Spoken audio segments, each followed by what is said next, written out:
Hello chess lovers, I have a very impressive game for you played by Max Euwe against Mikhail Tal. The game was played in 1960 and this was a radio game.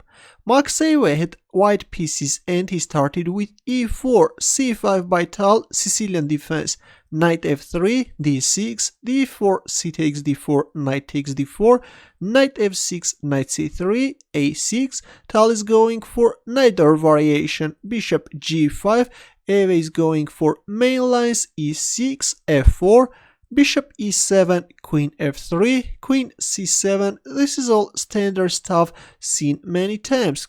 White castles queenside, knight d7, bishop e2, h6, bishop h4, b5. Black is starting an advancement on the queen side, also preparing to develop the bishop. But this b5 move also allows white to play e5, both attacking the knight on f6 and also the rook on a8.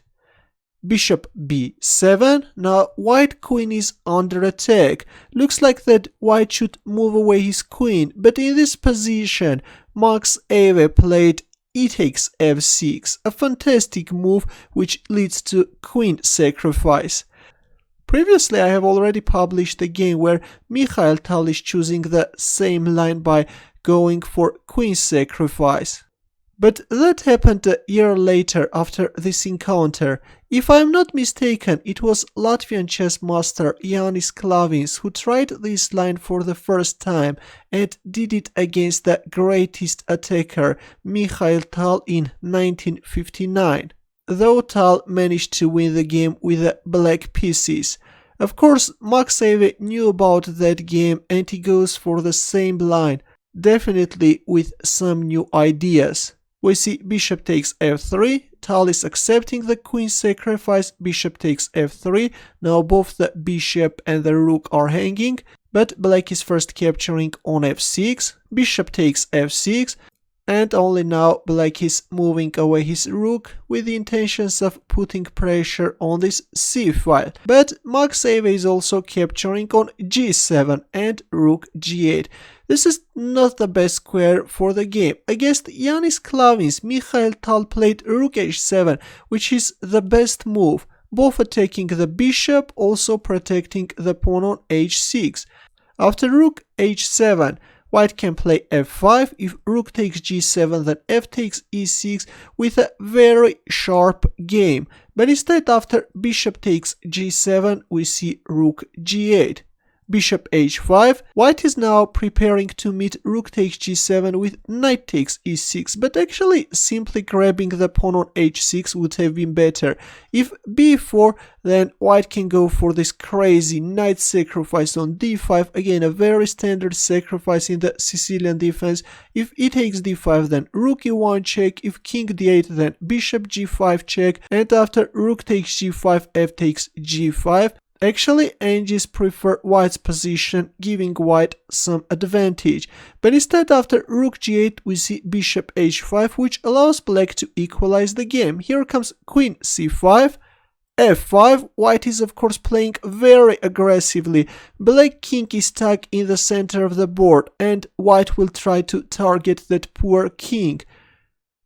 But this f5 is of course also allows rook takes g7. The bishop also drops and there it goes, knight takes e6, using the fact that the pawn on f7 is pinned, forking the rook and the queen.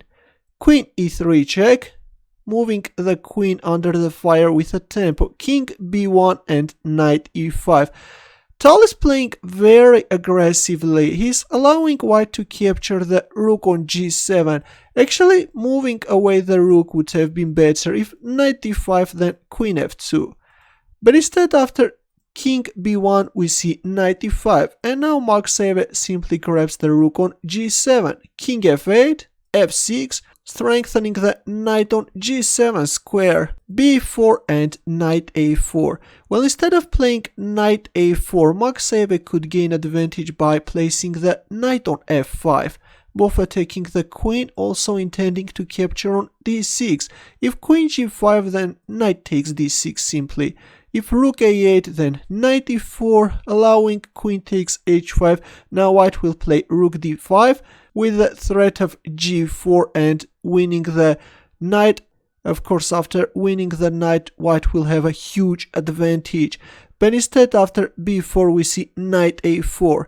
Here comes knight c4, knight f5, but already it's too late. Queen e5, bishop g4, and understanding that actually white's attack can become very dangerous, Mikhail Tal went for this queen takes b2 check, sacrificing his queen. Actually, Mikhail Tal is just going to force a draw by giving a perpetual check. We see knight takes b2, knight a3 check, king a1. Of course, not king c1 because of this rook takes c2 checkmate. That's why we see king a1, knight takes c2 check, king b1, knight a3 check, and the players agreed to a draw. With the remaining two pieces, Mikhail Tal is just giving a perpetual check. I think that this was a spectacular game.